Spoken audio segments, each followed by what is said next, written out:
આજે બુદ્ધ પૂર્ણિમા આજે ભગવાન બુદ્ધની જન્મજયંતિ નિમિત્તે વડોદરા મહાનગરપાલિકા દ્વારા તેમની જ્યુબિલી બાગ સ્થિત પ્રતિમાને પુષ્પાંજલિ અર્પણ કરવામાં આવી હતી। આ સમયે મેયર પિંકીબેન સોની અને ડેપ્યુટી મેયર ચિરાગ બારોટ તથા ચેરમેન શીતલ મિસ્ત્રી, ગુજરાત વિધાનસભાના ધારાસભ્યના દંડક બાળકૃષ્ણ શુક્લ, ભારતીય જનતા પાર્ટીના વડોદરા શહેર પ્રમુખ જયપ્રકાશ સોની, વિપક્ષ નેતા ચંદ્રકાંત શ્રીવાસ્તવ અને કાર્યકરો ઉપસ્થિત રહ્યા।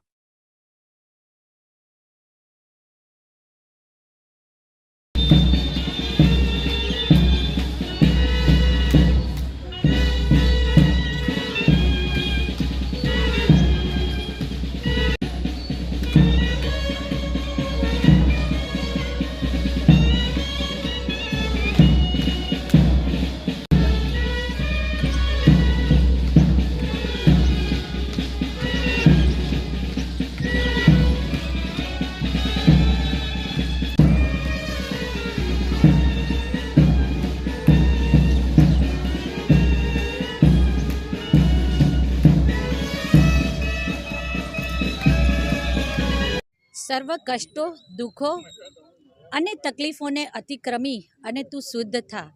ધીમે ધીમે વૃદ્ધિ પામી તું વૃદ્ધ થા, કાં પછી સર્વસ્વ ત્યાગી તું બુદ્ધ થા।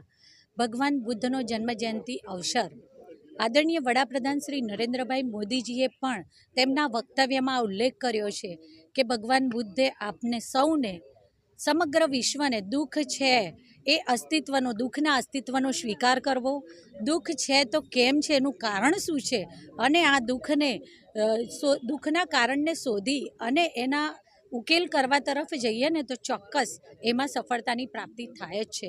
ત્યારે ભગવાન બુદ્ધ જે વિશ્વને મહાબિનિષ્ક્રમણ દ્વારા સર્વ ત્યાગી અને સર્વ જન માટે સુખની શોધમાં અને દુઃખને દૂર કરવાના ઉપાયોની શોધમાં એમને જ્યારે જ્ઞાન પ્રાપ્ત કર્યું, આજનો દિવસ એટલે ભગવાન બુદ્ધનો જન્મજયંતિ અવસર કહેવાય છે ને કે પૂર્ણ સર્વસ્વ જ્ઞાન જ્યારે પ્રાપ્ત થાય ને ત્યારે તેને પૂર્ણ કહેવાય છે। અને બુદ્ધ પૂર્ણિમા આ તેમના જન્મજયંતિ અવસર પર વડોદરા મહાનગરપાલિકા દ્વારા વડોદરાના જ્યુબિલી બાગ ખાતે આવેલ તેમની પ્રતિમાને પુષ્પાંજલિ અર્પણ કરવાના કાર્યક્રમનું આયોજન પ્રતિવર્ષ કરવામાં આવતું હોય છે। તેમાં આજે સૌ સાથે મળી તેમની પ્રતિમાને પુષ્પાંજલિ અર્પણ કરી, હૃદયાંજલિ અર્પણ કરી। આભાર।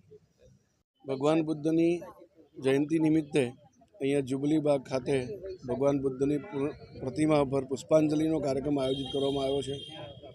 અત્યારે વિશ્વભરમાં યુદ્ધની સ્થિતિનું નિર્માણ થયેલ છે। એવું કહેવાય છે કે ભાઈ વિશ્વયુદ્ધ ત્રીજા તરફ આપણે બધા જઈ રહ્યા છે, તો અત્યારે યુદ્ધ નહીં પણ બુદ્ધની જરૂર છે। બુદ્ધ ભગવાને જે પ્રકારનો સંદેશો માનવ જાત માટે આપેલો, પ્રેમ, શાંતિ અને સૌહાર્દતા એ સમાજ જીવનમાં આવે તો યુદ્ધના તો કોઈ અવસર રહેતો નથી। તો આવા પ્રકારનો જે સંદેશ છે, આપણે હિંસા નહીં અહિંસામાં માનનારો દેશ છે આપણો, અને ભગવાન બુદ્ધનો જે સંદેશો છે એ સૌ નાગરિકોએ એ ઉપદેશ પર આપણે ચાલવું જોઈએ અને ત્યાંથી શાંતિ સ્થપાય અને માનવ જાત માટે ખૂબ હિતકારી નિર્ણય હોય છે જો શાંતિ રાખવામાં આવે તો આવા પ્રકારનો જે સંદેશ છે એ બુદ્ધ ભગવાને આપેલો, એમને સૌ અનુસરીએ એ જ આજના દિવસે વિનમ્ર વિનંતી છે। ધન્યવાદ।